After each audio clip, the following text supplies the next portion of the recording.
नमस्कार। द देसी अड्डा पर आपका स्वागत है। मैं हूं राकेश तिवारी।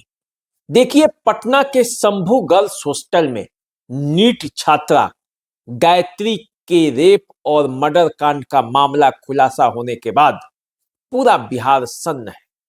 सन्न हो क्यों भी नहीं, शिल्पी गौतम हत्याकांड के बाद ये एक और दुखद मामला है जिसने पूरे बिहार को दहलाकर रख दिया है। बिहार के लोग इस बात को लेकर अब चिंता में हैं कि पटना में जिन बेटियों को हम पढ़ने के लिए गर्ल्स हॉस्टल में भेजते हैं, क्या वो सुरक्षित हैं? इस पूरे मामले का शोर पूरे बिहार में सुनाई दे रहा है और इस शोर के पीछे का असली गुनाहगार कौन है, आज हम इस परत को खोलेंगे। और यही आज हमारी पड़ताल का विषय है कि पटना में जिस छात्रा के मौत के बाद प्रशासन ने जिस तरह से लीपापोती करने का प्रयास किया, उसका कारण क्या है। आज हम इस घिनौनी रेप और हत्याकांड के पर्दाफाश करने का प्रयास करेंगे और उन चेहरों के पास जाएंगे जो इसके असली गुनाहगार हैं। घटना तो हुआ, लेकिन उसके बाद कौन कौन चेहरे हैं जो इस पूरे मामले पर पर्दा डालने का प्रयास किया, जानकर या अनजान में, लेकिन असली गुनाहगार ये भी हैं। देखिए, 6 जनवरी को नीट की तैयारी कर रही छात्रा शंभू गर्ल्स हॉस्टल में बेहोश मिलती है। हॉस्टल के कर्मचारी उसे हॉस्पिटल ले जाते हैं। एक हॉस्पिटल, 2 हॉस्पिटल और फिर तीसरे हॉस्पिटल जाते जाते गर्ल्स हॉस्टल की ये लड़की, जो कि नीट की तैयारी करने के लिए पटना आई थी, वो मौत के आगोश में समा जाती है। 6 जनवरी से लेकर 9 जनवरी तक चले इस घटनाक्रम में पुलिस गायब है, सीन में कहीं नहीं है। 3 दिनों तक न हॉस्टल सील होता है, न कमरा सील होता है, न बिस्तर, न कपड़े। कानून के जानकारों के अनुसार यही वो महत्वपूर्ण समय था कि यदि पुलिस जाग जाती, पुलिस यदि समय पर जगी रहती, तो ये पूरा मामला का भंडाफोड़ बड़ी आसानी से हो जाना पड़ता। हालांकि अब इस मामले में एसआईटी का गठन हो चुका है, जांच चल रही है, लेकिन जांच पहले भी हो सकती थी और एक मां को प्रशांत किशोर के सामने बैठकर ये चित्कार नहीं करना पड़ता कि कहां है वो एसपी के पास, हमको ले चलिए, हम उनका सीना चीर कर खा जाएंगे। एक मां को ये चित्कार नहीं लगानी पड़ती अगर पुलिस सजग हो जाती। तो इस पूरे मामले में कौन कौन वे लोग हैं जो इस पूरे मामले में संदिग्ध भी हैं और कहीं ना कहीं से जाने अनजाने में इस पूरे मामले में उनका रोल सकारात्मक नहीं रहा है। देखिए, एक थाना प्रभारी के रूप में रोशनी कुमारी को 6 जनवरी को जब इस पूरे मामले की जानकारी मिली, तो इसे मेडिको लीगल केस बनाना चाहिए था, उनको मानना चाहिए था।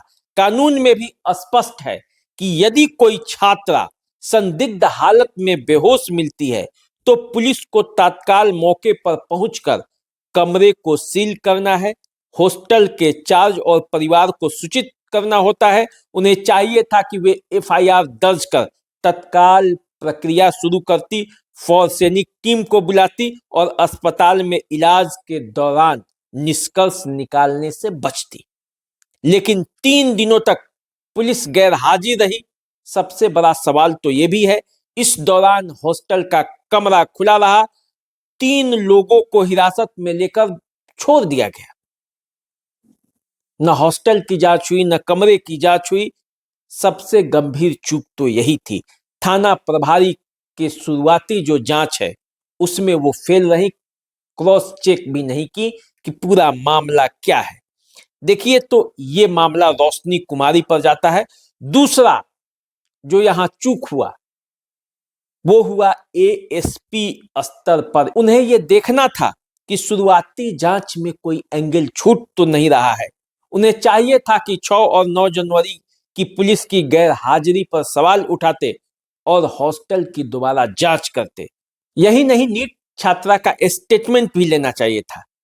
जैसे जैसे उनके शरीर पर कैसे चोट लगी, प्राइवेट पार्ट में चोट है या नहीं, ये सब पर लापरवाही पुलिस के तरफ से बरती गई। और तो और एएसपी अभिनव कुमार ने थाना प्रभारी के रिपोर्ट को ही अपना आधार मान लिया।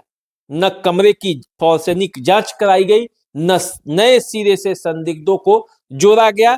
यह वह टाइम था जब इस केस पर नए सिरे से एएसपी इसको जांच कर सकते थे, देख सकते थे, लेकिन उन्होंने भी थाना प्रभारी के बातों पर ध्यान दिया, उन्हीं के बातों को मान लिया और मामला सुसाइड का है ऐसा कहकर इसे दबाया जाने लगा। देखिए, जिम्मेवारी जो है एसपी स्तर पर भी बन सकती थी। एसपी स्तर पर संवेदनशील इस मामले को पोस्टमार्टम से पहले कोई निष्कर्ष पर नहीं निकलना चाहिए था, जब तक कि पोस्टमार्टम का रिपोर्ट न आ जाए। लेकिन पुलिस ने आनन फानन में इसे कह दिया कि ये मामला जो है वो रेप नहीं हुआ है, और यहीं से लोगों में शंका और जो पुलिस के प्रति अविश्वास पनपने लगा कि हो ना हो पुलिस जो है वो साथ दे रही है उनका जो इस मामले में गुनाहगार है। एसएसपी ने भी जल्दीबाजी में कॉन्फ्रेंस की और पूरे तरीके से इस पूरे मामले पर बता दिया कि यौन संभावना से इनकार कर दिया। लेकिन जब पोस्टमार्टम का रिपोर्ट आया तो पूरा पुलिस का थ्योरी ही पलट गया। पुलिस की थ्योरी में जो थी उससे अलग था पोस्टमार्टम रिपोर्ट। पोस्टमार्टम रिपोर्ट में बताया गया, कहा गया है कि रेप के दौरान छात्रा से काफी जोर जबरदस्ती की गई।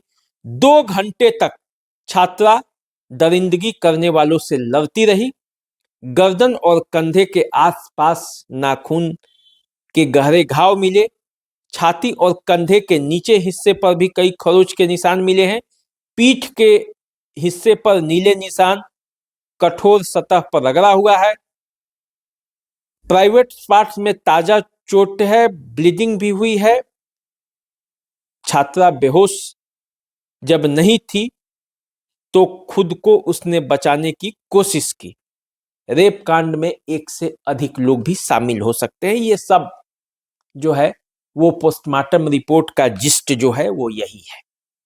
तो जब इतना कुछ पुलिस के पास मौजूद है और एसआईटी का गठन हो चुका है, लोगों का अविश्वास हॉस्टल संचालक पर भी है। हालांकि अब उसको मनीष रंजन नाम के शख्स को गिरफ्तार कर लिया गया है, लेकिन ये पूरा मामला बिहार को उद्वेलित कर दिया है। अब जो हॉस्टल में छात्राएं जो रहती हैं उनके माता पिता को अब अविश्वास हो गया है। कई ऐसे बयान लोगों के सामने आ रहे हैं, वो अपनी बेटियों को पटना से घर वापस ले जा रहे हैं। उनका अविश्वास हो चला है इस सिस्टम की जो व्यवस्था है। तो जिस पुलिस पर विश्वास करके बिहार के लोगों ने सुशासन राज को स्थापित किया, उसी राज्य में अगर घटना के बाद पुलिस इस तरह की लापरवाही बरतेगी, पुलिस इस तरह का आचरण करेगी जिससे लगेगा कि जो पुलिस है वो अपराधियों के साथ खड़ी है, तो इसे क्या कहा जाएगा? सबसे बड़ा सवाल ये है।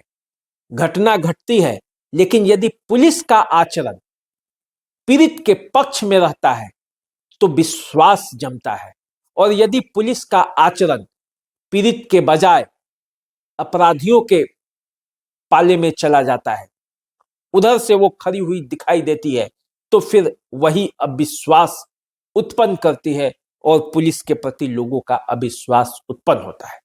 तो देखिए, पटना पुलिस की साख दांव पर है, बिहार की बेटियों की इज्जत दांव पर है। पटना में हॉस्टल चलाने वाले संचालकों के इज्जत भी दांव पर है कि क्या किसी हॉस्टल में बेटियां सुरक्षित रह सकती हैं। ये पूरा मामला एक मामले की वजह से हुआ है।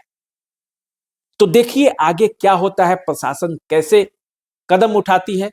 जिस सम्राट चौधरी ने लोगों को कानून व्यवस्था का इतना दावा किया था, उनके कानून व्यवस्था में क्या बेटियां पटना में सुरक्षित रह पाएंगी, ये सबसे बड़ा सवाल है। और इस पर आपका क्या कहना है, कमेंट बॉक्स में आप जरूर लिखें। अभी दीजिए इजाजत, चैनल को सब्सक्राइब कर लीजिए, फेसबुक इंस्टाग्राम पर हमें फॉलो कीजिए। नमस्कार।